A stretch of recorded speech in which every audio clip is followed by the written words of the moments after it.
Yan, si nanay na mahilig sa Korean novela. Ayan siya, oh.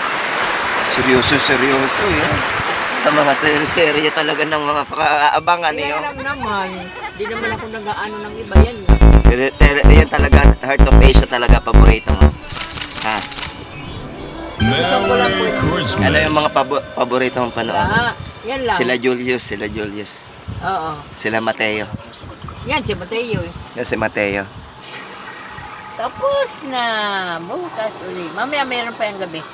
Bisyo, oh, saya-saya niya pag mga Korean novela mga pinanonood niya, oh. Mayroon yung ano naman, face to face. Grabe, face to face talaga pag mga marites, ano.